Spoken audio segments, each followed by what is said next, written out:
ఒక రౌడీయిజం లాగా ప్రవర్తించడము, ఈ అమ్మాయిలు అంటే ఈయన గతంలో కూడా చాలా మంది అమ్మాయిలను ట్రాప్ చేశారని చెప్పేసి కూడా మనము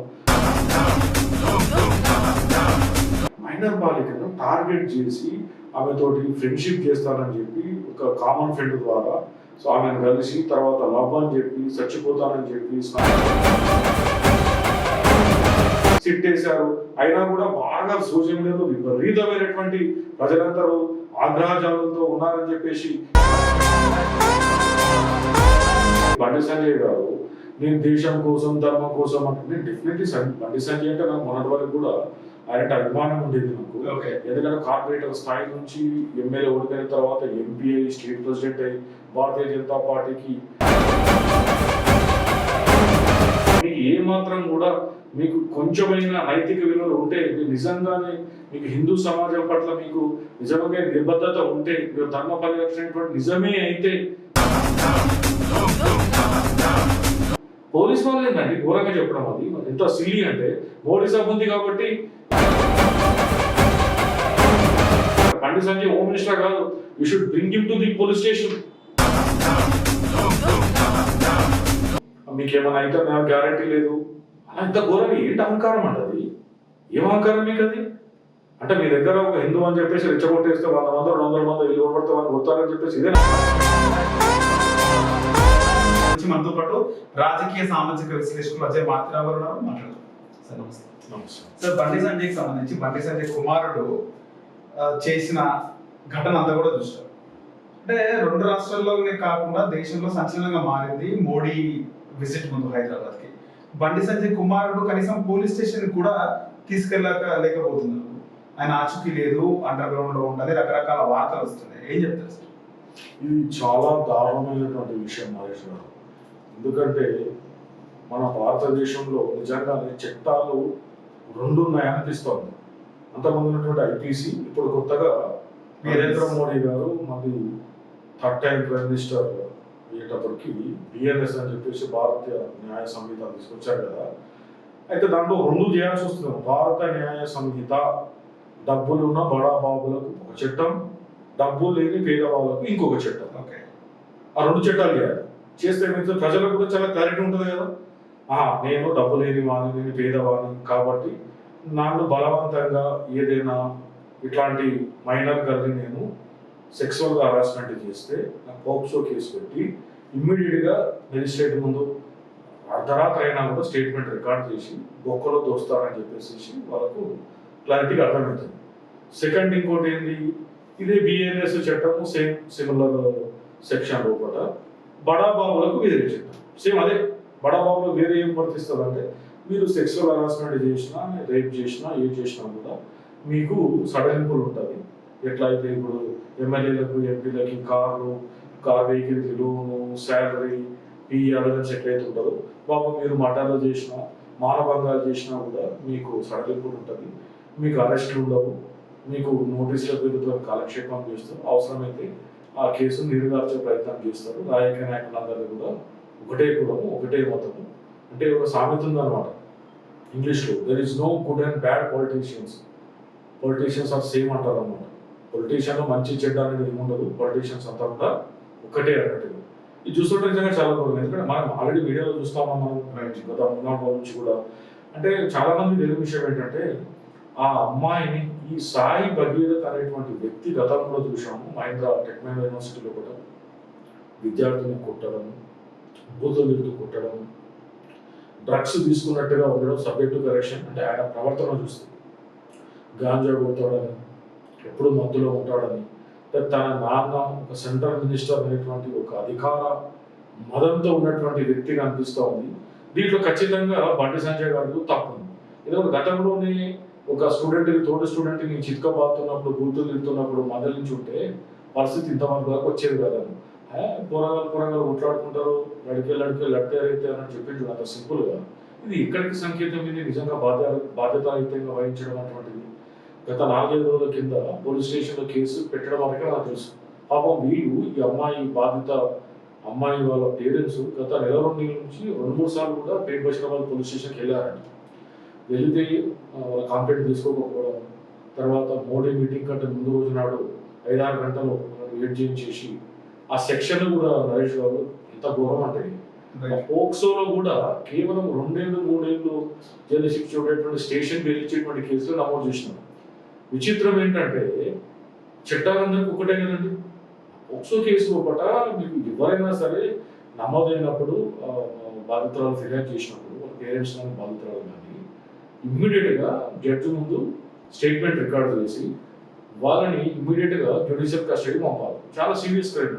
వీళ్ళు పెట్టిన కేసులు సెక్షన్ ఏంటి 2 ఏళ్ళు 3 ఏళ్ళు అంటే స్టేషన్ గెలిచింది. ఎప్పుడైతే చాలా దూరం ఏంటంటే మెయిన్ స్ట్రీమ్ మీడియా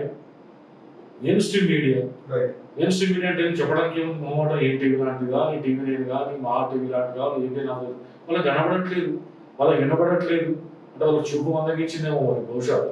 అలా ఇంత పెద్ద సమస్యని పట్టించుకున్నట్టు అంటే మనకి మరొక్కసారి మీడియా అనేది అధికార పార్టీకి తొత్తులుగా మారారు అని చెప్పడానికి నిదర్శనం.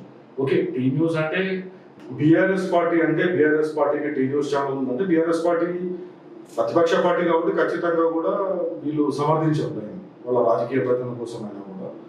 ఒక టీ న్యూస్ తప్ప మిగతా ఏ ఛానల్ కూడా కొన్ని ఛానల్ అయితే పనిగట్టుకొని కొన్ని మహాన్యూస్ లాంటి ఛానల్స్ బండి సంజయ్ నిరిగించారు, దాని వెనుక నలుగురైనా బండి సంజయ్ని అతను చూసి టార్గెట్ చేశారు అన్నట్టుగా ఇలా చేయడం అంటే సమస్యని మెయిన్ ఇష్యూని తప్పుదోవ పట్టించడం ప్రయత్నం చేయడం చాలా దారుణం అండి. ఇక మీకు నేషనల్ మీడియాలో చూస్తే ఇండియా టుడేలో 1-2 సార్లు వచ్చింది తప్ప మిగతా ఛానల్ ఎక్కడ కూడా రాకపోవడం అండి చాలా దారుణం. నేను అనుకున్నాను మనకి సెంట్రల్ యూనివర్సిటీ ల్యాండ్స్ ఎట్లయితే ప్రైవేట్ పరం చేద్దాం అనుకున్నప్పుడు యూనివర్సిటీ స్టూడెంట్స్ ఇష్యూ అయినప్పుడు ఎట్లయితే నేషనల్ మీడియా మొత్తం కూడా కూసిందో ఆ స్పందన వస్తుంది అనుకున్నాను నేను. అంటే మరొకసారి నిదర్శనం ఏంటంటే ఎలా బీజేపీ మజల్ చేసింది మీడియానంతా, ఇలా అంటే మీడియా సంస్థలకు అన్నిటికీ కూడా వాళ్ళ స్వార్థ ప్రయోజనాలు ఉంటాయని మరొకసారి నిరూపణ అయింది ఈ కేసు ద్వారా. రైట్. కేంద్ర మంత్రి కొడుకు అంటే ముఖ్యంగా అమ్మాయి కూడా తప్పు ఉంది, అమ్మాయి కూడా రిలేషన్ లో ఉంది, అబ్బాయితో తిరిగిందని కొంతమంది మాట్లాడుతున్నారు సార్. అమ్మాయి ఎంతవరకు తప్పు ఉంది, అసలు అబ్బాయి బండి బగీరథ తప్పు ఎంత ఉంది? మీరు మంచిగా ఉండే తేడా వచ్చినప్పుడే అమ్మాయి మైనర్ అని చెప్పి పోక్సో కేసు పెట్టడం జరిగిందా, లేకపోతే అబ్బాయిదే మొత్తం తప్పు ఉందా బండి బగీరథ? చూడండి, ఇప్పుడు మనము ఒక చిన్న పిల్లాడు అనుకున్నాం, మనకి చిన్న పిల్లాడు అంటే 1 సంవత్సరం పిల్లాడు 2 సంవత్సరాల పిల్లాడు పెద్దవాళ్ళని చంపడిగా కొట్టాడు. మనం ఏమంటాం? చిన్న పిల్లాడు తెలియక కొట్టాడు అంటాం కదా. ఎలా కొట్టాడు, బుద్ధి ఉందా అని తిట్టాం కదా. అంటే మనకు సమాజం లోపల ఒక సెట్ ఆఫ్ రూల్స్ ఉన్నాయి. ఏం రూల్స్ ఉన్నది, ఎందుకు చట్టాల లోపల మార్పులు చేసినారు? మీకు మైనర్ గర్ల్ 18 ఇయర్స్ లోపల ఉండేటువంటి ప్రతి ఒక్కరు కూడా మైనర్ కిందకి వస్తుంది. ఇప్పుడు ఈ మైనర్ బాలిక యాక్చువల్గా చాలా మీడియాలో వస్తున్న కథనాలు కానీ వెరిఫైడ్ ఫ్యాక్ట్స్ ద్వారా తెలిసింది ఏంటి అంటే ఈ అమ్మాయిని అంటే ఈ సాయి భగీరథ అనేటువంటి వ్యక్తి నేచర్ ఇంతకుముందుగా చెప్పినట్టుగా దురుసుగా ప్రవర్తించడము, చాలా ఆయనంటూ ఒక లోకంలో ఉండడము, ఒక రౌడీయిజం లాగా ప్రవర్తించడము. ఈ అమ్మాయిలను అంటే గతంలో కూడా చాలా మంది అమ్మాయిలను ట్రాప్ చేశారని చెప్పేసి కూడా మనం సోషల్ మీడియాలో చూస్తూ ఉన్నాం. మనం ఆ పర్టికులర్ చాలా మంది ట్రాప్ చేశారని మనం మీడియాలో చూస్తా ఉన్నాం. సదరు వ్యక్తులు మాట్లాడుతూ ఉంటే కొన్ని ఆడియోస్ అయితే అంటే ఆ భగీరథకి సంబంధించిన ఫ్రెండ్స్ కూడా ఏదో ఆడియో ఫేస్బుక్ లో వస్తే నేను చూశాను. ఈ రకంగా చూస్తూ ఉంటే క్యారెక్టర్ ప్రూవ్ అయింది కదా. అంతకుముందు బూతులు తిడుతూ లాకొడకం తిడుతూ కొట్టడం చేయడం ఇదంతా కూడా. అయితే మొన్న ఈ జరిగిన బాధితురాల ఘటనలో కూడా ఏమైపోయిందంటే మీరు ఇందాక అన్నారు తప్పు ఎవరుందని, మైనర్ బాలికను టార్గెట్ చేసి ఆమెతోటి ఫ్రెండ్షిప్ చేస్తానని చెప్పి ఒక కామన్ ఫ్రెండ్ ద్వారా సో ఆమెను కలిసి తర్వాత లవ్ అని చెప్పి చచ్చిపోతానని చెప్పి స్నాప్చాట్లో మెసేజ్ పెడుతూ ఇవన్నీ కూడా మనం బయటకు వచ్చినాయి కదా అండి. వాళ్ళు సీరియస్ గా లవ్ చేస్తున్నారని చెప్పేసి ఒక ట్రాప్ లో పడేసేసి మన ఉల్టా హాని ట్రాప్ అని చెప్పి పెట్టడం ఏంటి, బుద్ధి ఉండాలా? హాని ట్రాప్ అనేటువంటి మైనర్ గర్ల్ వర్తిస్తా అసలు హాని ట్రాప్ అంటే? హాని ట్రాప్ చేయడానికి ఏమన్నా ఈయన చేయడానికి ఆ అమ్మాయికి మోసం ఉంటే చెప్పు. మైనర్ గర్ల్కి డబ్బుల కోసం చేసింది, డబ్బుల కోసం చేసిందంటే జనరల్ గా మనకు వస్తున్నటువంటి సమాచారం ప్రకారంగా కూడా మీడియాలో కూడా మనం చూసాం. సోషల్ మీడియాలో కూడా మీడియా అంటే సోషల్ మీడియాలో కూడా సుమారు 400-500 కోట్ల ఆస్తి పనులని చెప్తున్నారు వాళ్ళు. వాళ్ళకి ఏం అవసరం ఉంటుంది డబ్బులు? సహజంగే కదా. ఇప్పుడు ఎప్పుడైనా ఒక బడాబాబులకు ఇలాంటి ఆరోపణలు వచ్చినప్పుడు వాళ్ళు ఏంటంటే మేకప్ ద కేసు అనమాట. దాన్ని తప్పుదో పట్టించడానికి కరీంనగర్ ఇక్కడ పోలీస్ స్టేషన్ లోపల ఈ అమ్మాయి బ్లాక్ మెయిల్ చేసిందని చెప్పేసి కేసు పెట్టారు. ఎంత దారుణం అంటే దాంట్లో నాన్ వేలబుల్ సెక్షన్స్ పెట్టారు. ఇది పోక్సో కేసులో వచ్చేసేసి వేలబుల్ సెక్షన్ పెట్టారు. ఎప్పుడైతే సోషల్ మీడియాలో అందరూ గొంతెత్తారో నిజంగా hats off salute to social media, digital media లాంటి వాళ్ళు, ఇలాంటి వాళ్ళ జర్నలిస్టులందరికీ కూడా. తర్వాత సోషల్ యాక్టివిస్టులు, పక్క జడ్సన్ లాంటి వాళ్ళు చాలా మంది ఖచ్చితంగా మనం పేరు తీసుకోవడం, పృథ్వీరాజ్ లాంటి వారు, కాళోజీ శ్రీనివాస్ లాంటి వాళ్ళు చాలా మంది ఉండదు, వాళ్ళ ఎజెండా ఏమైనా ఉండదు. ఈ కాజులో అందరూ ఒక్కటే పోరాడారు కాబట్టి విధిలేని పరిస్థితి లోపల అప్పుడు కాంగ్రెస్ గవర్నమెంట్ ఏం చేసింది రేవంత్ రెడ్డి గారు అంటే, అప్పుడు నిద్ర నుండి మేలుకొని సిట్ వేశారు. సిట్ కూడా ఎందుకు వేసారు? సిట్ వల్ల ఏమవుతుందండి? సిట్ వేసే కేసు సింపుల్ క్లియర్ కేసు ఇది. పోక్సో యాక్ట్ ఖచ్చితంగా రిమాండ్ పంపించాలా, జడ్జి గారు నిర్ణయిస్తారు ఏంటనేటువంటిది. సిట్ వేశారు. అయినా కూడా బాగా సోషల్ మీడియాలో విపరీతమైనటువంటి ప్రజలందరూ ఆగ్రహజాలంతో ఉన్నారని చెప్పేసి ఇదేదో రహస్య దోస్తి, ఏదో ఆర్ఎస్ బ్రదర్స్ అంటున్నారు కదా రేవంత్ రెడ్డి సంజయ్ అని చెప్పేసి, ఈ రకంగా బయటకు వెళ్తుందని అనే ఉద్దేశంతో నిన్న ఈవినింగ్ అనుకుంటా ఒక నోటీస్ సర్కిల్ అయింది. దాంట్లో కొంచెం ఈ బిఎన్ఎస్ సెక్షన్ లోనే 5(1) రెడ్ విత్ 6 అంటే అది ఒక 20 years శిక్ష ఉండేటువంటి దాన్ని మళ్ళీ దాన్ని సవరించి మళ్ళీ ఎఫ్ఐఆర్ చేసినట్టుగా నేను ఒక సర్క్యులేట్ అయింది పేపర్షాబాద్ పోలీస్ స్టేషన్ సర్కిల్ ఇన్స్పెక్టర్ వాళ్ళ నోటీస్ అది ఓకే. అది ఏదేమైనా కూడా ఇది ఖచ్చితంగా ఏదో ప్రభుత్వం ఏదో బాధ్యతాయుతంగా ప్రవర్తించిందని నేనైతే అనుకోవట్లేదు. ఇది social media warriors, digital media జర్నలిస్టులు, సోషల్ యాక్టివిస్టుల యొక్క సంఘటితమైన పోరాటం వల్ల ప్రభుత్వం దిగొచ్చింది.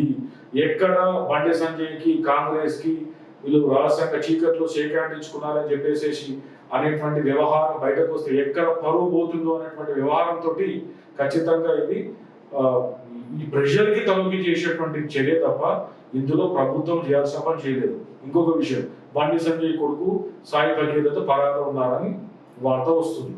నిన్న హైకోర్టులో కూడా పిటిషన్ చేశాడు. సమ్మర్ వెకేషన్ కోర్టు ఇది యాక్చువల్గా. వెకేషన్ కోర్టు నా వెరీ షూర్ ఇట్లాంటి దాంట్లో ఖచ్చితంగా బెయిల్ మాత్రం ఇవ్వరు ఖచ్చితంగా కూడా. ఎంత ఘోరం అంటే అండి, బండి సంజయ్ గారు నేను దేశం కోసం ధర్మం కోసం అంటే నేను డెఫినెట్లీ బండి సంజయ్ అంటే నాకు మొన్నటి వరకు కూడా ఆయన అభిమానం ఉండేది నాకు. ఎందుకంటే కార్పొరేటర్ స్థాయి నుంచి ఎమ్మెల్యే ఓడిపోయిన తర్వాత ఎంపీ అయ్యి స్టేట్ ప్రెసిడెంట్ అయ్యి భారతీయ జనతా పార్టీకి మంచి ఊపు తెచ్చినటువంటి లీడరు, బీసీ వర్గాల బిడ్డ, షార్ట్ టర్మ్ లో కూడా బాగా ఉత్తేజభరితంగా స్పీచ్ ఇస్తుంది. అది ఒక అంశం. కానీ తన కొడుకు ఇంత ఘోరాల మీద ఘోరాలు చేస్తూ ఉంటే రెండు దగ్గర నుంచి మందలించాల్సింది పోయి నా కొడుకు తప్పు మర్డర్ చేసిన వాడు మర్డర్ చేసిన చెప్తాడా? నా కొడుకు తప్పు చేయలేదు, అమ్మాయితో ఫ్రెండ్షిప్ చేశాడంట, కావాలని ఇరికించాడు అంటే ఆ అమ్మాయి కూడా హిందువే కదా, ఆ అమ్మాయి కూడా బీసీ వర్గాల బిడ్డనే కదా, ఆ అమ్మాయి కూడా సేమ్ కాస్టే కదా. మీరు ఏం మెసేజ్ ఇస్తున్నారంటే ఏం రాజకీయం ఇదంతా కూడా?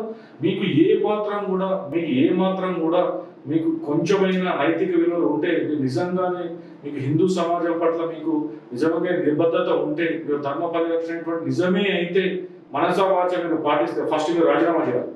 మీరు కేంద్ర సహాయ మంత్రి పదవికి రాజీనామా చేయాలి. మీరు కాపాడడం కాదు. హిందువులైన 5 రోజులు 6 రోజుల నుంచి అదే సామాన్యుడు ఎవరైనా పోక్సో కేసులో అయితే మీరు చూసారు, ఫన్ పకెట్ భార్గవ్ కానీ ఇలాగే చాలా కేసెస్ ఉన్నాయి. ఇమ్మీడియట్ గా తీసుకొచ్చేసేసి మన మక్కిలు ఇరగొట్టి లోపడేసి వాడిని ఇమ్మీడియట్ గా రిమైండ్ చేసి పంపుతారు. ఎందుకు చట్టాలు ఎందుకు? నేను ఎంతకన్నట్టు చట్టాలు 2 రకాలు ఉన్నాయా? బడాబాబులకు చట్టం, పేదవారికి చట్టం ఉంది, క్లాసిఫై చేయండి. అది పోలీస్ వాళ్ళు ఏంటండి ఘోరంగా చెప్పడం. అది ఎంత సిల్లీ అంటే మోడీ సభ ఉంది కాబట్టి ఏదో రేవంత్ రెడ్డి గారు వివరణ అడిగారంట, అడిగితే మోడీ సభ ఉంది కాబట్టి అని. అది ఎంత ఘోరం అది. మోడీ సిల్లీగా మోడీ సభ ఉంటే మర్డర్లు రేపులు అయితే అట్లా వదిలేస్తారా? మీకు దొరకకపోవడం ఏంటండి అర్థం కాదు. మీకు పరారీలో ఉన్నటువంటి సాయి భగీరథ దొరకకపోవడం ఏంటి? సిటీ ఆఫీస్ లో తెలిసిపోతుంది, లొకేషన్ ట్రాక్ చేయొచ్చు ఎక్కడ ఉన్నాడు అనేది. పేరెంట్స్ ని అందరినీ ఇర్రెస్పెక్ట్ కాదు, బండి సంజయ్ హోమ్ మినిస్టర్ కాదు, you should bring him to the police station, serve the notice ఎక్కడ పెట్టారని చెప్పేసి. ఏమవుతుందండి ఇక్కడ చట్టం అనేటువంటిది? మీరు ప్రజలకు ఏం చెప్పదలుచుకున్నారు మీరు? అంటే మీరు ఒక పవర్ లో ఉంటే మీరు మిస్యూజ్ చేస్తారా పవర్ని? అంటే మీరు మీ బడాబాబులకు, మీ రాజకీయ నాయకులకు, పెద్దవారందరికీ, డబ్బున్న వాళ్ళకి ఒక చట్టం ఉంటుందని చెప్పడమా? జనాలంతా రగిలిపోతూ ఉన్నారు. అరే ఏంటిది ఘోరంగా? ఏమన్నంటే కొంతమంది సోషల్ మీడియా వీళ్ళు బీజేపీ వాళ్ళు చాలా చూస్తుంటే నాకు చాలా జాలి పడాలా బాధపడాలా అర్థం కాదు. అరే మీ లీడర్ ఏం చేస్తున్నావు? గుడ్డిగా పోతుంటే ఎట్లా అవుతుంది? నట్టడం వస్తారు మీ పార్టీ మిమ్మల్ని కూడా. అరే ఒక అమ్మాయి, ఒక మైనర్ అమ్మాయి, ఆమె 2 ఉండొచ్చు, కలిసి ఫోటోలు చాలా సర్టిఫికేట్ అవుతున్న ఫోటోలు ఆమె కావాలంటున్నారు అనుకుందాం. ఒక 2 ఫోటోలు ఉందేమనుకో, అరే మైనర్ ఆమె డ్రాప్ చేశాడు, చట్టం ఏం చెప్తుంది? మైనర్ కన్సెంట్ ఉన్నా కూడా అది నేనేమని చెప్తుంది. మీరు దాని గురించి మాట్లాడకుండా అంటే ఇప్పుడు మీకు అర్థమయ్యే భాషలు చెప్తున్నాం ముఖ్యంగా బీజేపీ మిత్రులందరికీ. ఇప్పుడు అనుకుందాం, ఒక వ్యక్తిని బాగా బూతు పదాలతో పరుష పదాలతో తిట్టాడు, మీకు ఇగో హట్ అయింది, మీరేం చేశారు, కత్తితోటో గొడ్డలితోటో రాయితోటో తలవాలి చంపేశాడు. జస్టిఫై అవుతుందా? ఆయన బాగా తిట్టాడు కాబట్టి కొట్టి చంపేశానంటే చట్టం ఒప్పుకుంటుందా? ఒప్పుకోదు కదా. అట్లాగే ఇక్కడ కూడా చట్టం ఉంది. మైనర్ గర్ల్ తనకి ఇష్టంగా ఉన్న ట్రాప్ చేశాడు కదా, చాటు బయటకు వచ్చింది, ఆడియో రికార్డ్స్ బయటకు వచ్చాయి. మళ్ళీ లేదు ఈమె ఇలా తిరిగింది, ఈమె ఇలా ఉంది, ఈమె అలా ఉంది అంటే ఏమన్నట్టు, పాపం మా అమ్మాయి 2-3 సార్లు సూసైడ్ అటెంప్ట్ చేసుకుందంట. ఓకే, కొంచెం కూడా మానవత్వం మీద మాట్లాడే వాళ్ళకి అది ఏం రాజకీయానికి ఏం చేస్తున్నారండి? నేను నిజంగా ఇప్పుడు కాంగ్రెస్ పార్టీలో ఉన్నటువంటి నాయకులందరూ కూడా అది ఎంత మంచి అంశం ఇది. అసలు ఎవరు గట్టిగా ఒక పొన్నం ప్రభాకర్ కూడా కాదు స్టేట్మెంట్ తప్ప నిజంగా ఎవరైనా దీనిపైన బండి సంజయ్ కూడా బయటకు వచ్చి అంటుండే కదా సార్, మా కొడుకు తప్పు ఉంటే మా కొడుకు తప్పు ఎప్పుడు అంటున్నాడంటే 5 రోజుల తర్వాత, తప్పు చేస్తే కొడుకు 5 రోజుల తర్వాత అంటున్నాడు. అప్పటిదాకేంటి ఘోరంగా పరిస్థితి ఏంటి అంటే కొంతమంది అంటే నేను డైరెక్ట్ గా వాళ్ళ ఫ్యామిలీతో మాట్లాడలేదు కానీ మాట్లాడాలని చెప్పే విషయం ఏంటంటే కొంతమంది జర్నలిస్ట్ ఉన్నట్టు వాళ్ళు మధ్యలో పలానా ఒక జర్నలిస్ట్ బీజేపీలో ఉన్నటువంటి లీడర్ తీసుకుని వెళ్తే ఇష్టం వచ్చినా తిట్టాడు బండి సంజయ్ గారు. నేను ఎవరు అనుకుంటున్నావు, ఈ సంగతి చూస్తాము, ఎవరిని, అమ్మాయి వాళ్ళ పేరెంట్స్ ని, ఓకే ఆమె ఎంతమందితో తిరిగిందో మీకు తెలుసా, నేను స్టేట్ ప్రెసిడెంట్ గా నన్ను తీసేస్తేనే 8 మంది ఆత్మహత్య చేసుకున్నారు, మీకేమైనా అయితే నాకు గ్యారంటీ లేదు. అలా ఇంత ఘోరంగా ఏంటి అహంకారం అండి? అది ఏం అహంకారం మీకు అది? అంటే మీ దగ్గర ఒక హిందూ అని చెప్పేసి రెచ్చగొట్టేస్తే 100 మంది 200 మంది ఇల్లు కొడతామని కొడతారని చెప్పేసి ఇదే నా పద్ధతి. మీరు లాల్ బహదూర్ శాస్త్రి గారు రైల్వే మంత్రిగా ఉన్నప్పుడు ఒక రైల్వే ప్రమాదం జరిగితే తనకు సంబంధం లేకుండా నైతిక బాధ్యత వహించి రాజీనామా చేశాడు. అది కదా నిబద్ధత అంటే. అది ఏం మాట్లాడుతున్నారంటే మీరు కేంద్ర హోంశాఖ సహాయ మంత్రిగా ఉండి మీరు పవర్ మిస్యూజ్ చేస్తూ మీ కొడుకును వెనకేసుకొస్తూ భయభ్రాంతులను గురి చేస్తూ అమ్మాయి వాళ్ళను తిడుతూ మీ కార్యకర్తలతో బెదిరిస్తూ సోషల్ మీడియాలో పోస్టులు పెట్టిన వాళ్ళని బెదిరిస్తూ వాళ్ళ సంగతి చూస్తాం వీళ్ళ సంగతి చూస్తామని చెప్తూ మైనర్ అమ్మాయిని ఐడెంటిటీ రివీల్ చేయకూడదు అనేటువంటి మైనర్ అమ్మాయి ఐడెంటిటీ రివీల్ చేయకూడదు అనేటువంటి మీకు ఆ కనీసం ఆ ఇంకిత జ్ఞానం లేకుండా ఆమె ఫోటోలు కొన్ని వాస్తవమని కొన్ని వేరే వాళ్ళ ఫోటోలు పెడుతూ ఆమెని టార్చర్ గురి చేస్తూ అమ్మాయి మళ్ళీ ఆత్మహత్య కానీ అట్లాంటి సూసైడ్ అటెంప్ట్ చేసి ఎవరంటే దానికి గ్యారంటీ?